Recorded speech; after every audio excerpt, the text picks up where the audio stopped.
বন্ধুরা নমস্কার। ইন্ডিয়া এবং এনডিএ এই দুই জোটের লড়াইয়ে শেষ পর্যন্ত বিজেপির ক্যান্ডিডেট লোকসভার স্পিকার পদে নির্বাচিত হওয়ার পর এখন সবচেয়ে বড় প্রশ্ন হলো, ডেপুটি স্পিকার পদে কি ইন্ডিয়া জোটের কেউ প্রার্থী হবেন এবং বিজয়ী হবেন, এবং তাকে কি বিজেপি এবং এনডিএ জোট মেনে নেবে? অর্থাৎ স্পিকার পদে ঐকমত্য না হলেও ডেপুটি স্পিকার পদে কি ঐকমত্য হবে?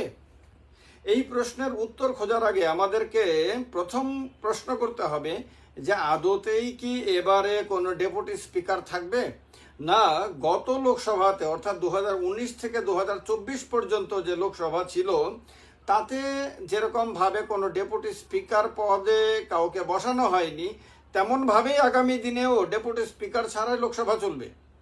এখন স্পিকার থাকলে ডেপুটি স্পিকার না থাকলেও চলে, এতে কোনো সভা চালাতে কোনো অসুবিধা হয় না। স্পিকারের অ্যাবসেন্সে সিনিয়র মোস্টদের মধ্য থেকে কাউকে বসিয়ে দেওয়া হয়, তার জন্য প্যানেল থাকে। তো ডেপুটি স্পিকার বাধ্যতামূলক না হলেও গত 5 বছরে এই পদটিকে খালি রাখা হয়েছিল, এবারেও কি খালি রাখা হবে? সাধারণভাবে ডেপুটি স্পিকার নির্বাচন হওয়াটাই স্বাভাবিক, মানে ডেপুটি স্পিকার পদে কাউকে বসানোই স্বাভাবিক। এবং আমাদের দেশে অনেকবার এমন হয়েছে যে শাসক দলের কাউকে স্পিকার পদে বসানো হয়েছে আর ডেপুটি স্পিকার পদে বিরোধী দলের কাউকে বসানো হয়েছে। এটা একটা আন্ডারস্ট্যান্ডিংয়ের মধ্যে হয় সাধারণত, কারণ ডেপুটি স্পিকার পদ অত গুরুত্বপূর্ণ না যতটা গুরুত্বপূর্ণ স্পিকার পোস্টে। এখন স্পিকারের কোনো কারণে যদি স্পিকার পদত্যাগ করেন অথবা তার যদি আনটাইমলি ডেথ হয় অর্থাৎ অকাল মৃত্যু হয়, এরকম হোক কখনো কেউ কামনা না করলেও যদি হয়ে যায় কখনো, তার জন্য ব্যবস্থা রাখা হয়েছে। স্পিকার তখন ডেপুটি স্পিকার তখন স্পিকারের দায়িত্ব সামলাবেন। আর এমনিতেও স্পিকার যখনই অধিবেশনের বাইরে থাকবেন, মানে হাউসের বাইরে থাকবেন, কোনো ব্যক্তিগত কাজে হতে পারে, কোনো দিন তিনি অ্যাবসেন্ট থাকতে পারেন, ছুটি নিতে পারেন, কিছুক্ষণের জন্য তিনি বাইরে যেতে পারেন, তার অবর্তমানে তার চেয়ারে বসে সভার কাজ পরিচালনা করার দায়িত্বটাও ডেপুটি স্পিকারের ওপর থাকে। তো ডেপুটি স্পিকারের অবর্তমানে, কিন্তু যখন ক্রুশাল সময়গুলি আসে, খুবই গুরুত্বপূর্ণ স্পর্শকাতর সময়গুলো আসে, ধরেন সরকারের আস্থা প্রস্তাবের ওপর ভোটাভুটি হবে, অথবা অনাস্থা প্রস্তাব এলো সরকারের বিরুদ্ধে, অথবা ধরেন এমন কোনো বিল পাশ করা হবে যে বিল পাশ করার সময়ে সামান্য ভুল ত্রুটির কারণে সরকারের অসুবিধা হয়ে যেতে পারে, অথবা বিরোধী দল অত্যন্ত পরিকল্পিতভাবে সরকারকে চ্যালেঞ্জ জানানোর জন্য তৈরি হয়ে এলো।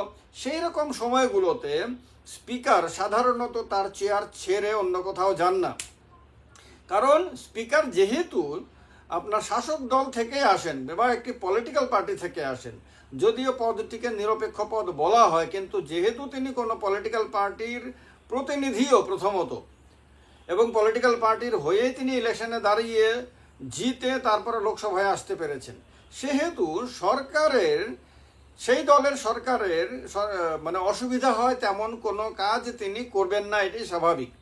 তো এই কারণে ডেপুটি স্পিকারের হাতে আস্থা প্রস্তাবে ভোটাভুটি, অনাস্থা প্রস্তাবে ভোটাভুটি, অথবা কোনো গুরুত্বপূর্ণ বিল পাশ করার ব্যাপারে ভোটাভুটি, এইরকম সময়গুলোতে তার হাতে দায়িত্ব দেন না, যদি তিনি মানে ডেপুটি স্পিকার যদি বিরোধী দলের হয়।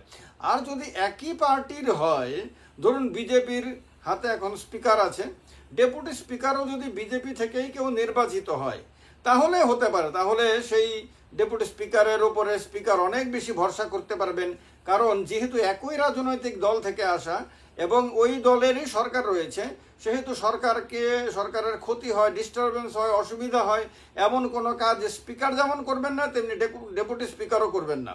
আবার বিরোধী দলের ক্ষেত্রে সাধারণত স্পিকার যতটা কঠোর হন, ডেপুটি স্পিকারও সেক্ষেত্রে ততটাই কঠোর হবেন, এটাই সাধারণভাবে চিত্র দেখা যায়। তো এই কারণে ডেপুটি স্পিকার কে পেল না পেল অত সাংঘাতিক গুরুত্বপূর্ণ না হলেও ইন্ডিয়া জোট চেয়েছে যে ডেপুটি স্পিকার তাদের মধ্য থেকে কেউ হোক। তারা হয়তো মনে করেছে যে সেই রকম কোনো একটা সময়ে কোনো দিন হয়তো বা এই ডেপুটি স্পিকারই তাদের উপকারে আসতে পারে। এই কারণে তারা প্রাথমিকভাবে চেয়ে রেখেছে যে ডেপুটি স্পিকার তাদেরকে দেওয়া হোক। কিন্তু আজকে বিজেপির তরফে যে স্টেটমেন্ট পাওয়া গেছে বিজেপির একাধিক নেতার, তাতে বোঝা গেছে যে বিজেপি ডেপুটি স্পিকার পোস্ট কোনোভাবেই ইন্ডিয়া জোটের কাউকে দিতে রাজি না। বিজেপি ছাড়া এনডিএর অন্য কাউকে দেবে কিনা সেটা এখনো স্পষ্ট করেনি, সে ব্যাপারটা এখনো গোপন রেখেছে। কিন্তু তার বিরোধীদেরকে কোনোভাবেই সে দিতে রাজি না, অর্থাৎ বিজেপি এবার কোনো রকমভাবে একটুও ঝুঁকি নিতে রাজি না। এটা আমি আপনাদের আগেও বিভিন্ন ভিডিওতে বলেছি, এবারও বলছি যে বিজেপি ঝুঁকিহীনভাবে এই সরকার চালাতে চায়, কারণ তার কাছে সংখ্যাগরিষ্ঠতা না থাকার কারণে সে এমনিতে অন্য দলের ওপরে নির্ভরশীল।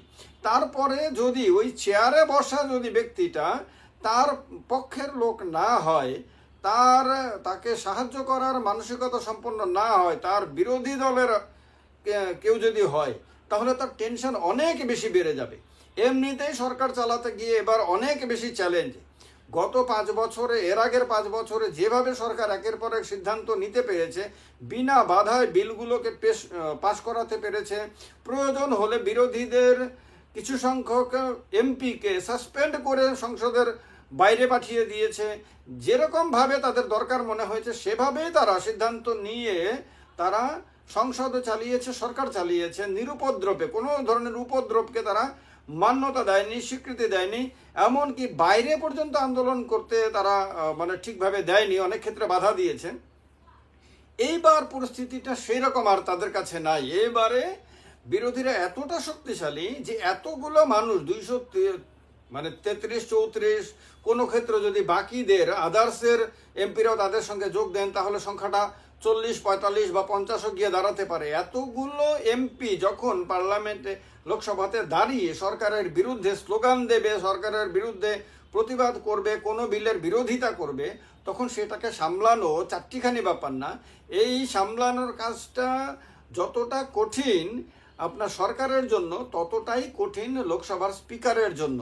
এই কারণে এই সময়ে স্পিকারকে সাহায্য করার জন্য বিজেপির আরও একজন ডেপুটি স্পিকার দরকার। এই ডেপুটি স্পিকারটা তার নিজের পার্টি থেকে হলে তো ভালো, যদি না পারে তাহলে এনডিএর অন্য কোনো দলকে, সেক্ষেত্রে হয়তো টিডিপিকেও দিতে পারে, জেডিইউকে দিতে পারে, অন্য কোনো দলকেও দিতে পারে, কিন্তু তার জোটের মধ্যে কাউকে দিতে চাইবে বিজেপি, এটাই স্বাভাবিক।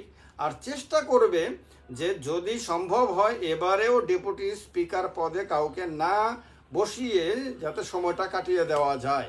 আদতে এটা কতটুকু সম্ভব হবে আর ইন্ডিয়া জোটই বা কতটুকু তাকে ক্ষেত্রে স্পেস দেবে, সেটাও দেখার বিষয় রয়েছে। কারণ ইন্ডিয়া জোট এবার একদম লড়াই করার মানসিকতা নিয়ে যে তারা সংসদে গেছে, তারা যে এবার সরকারকে ব্যতিব্যস্ত করে রাখার, সরকারকে প্রত্যেকটা ইস্যুতে চ্যালেঞ্জ জানানোর সিদ্ধান্ত নিয়েই যাতে তারা এবারে লোকসভাতে প্রবেশ করেছে, তার প্রমাণ তারা একের পর এক রেখে চলেছেন।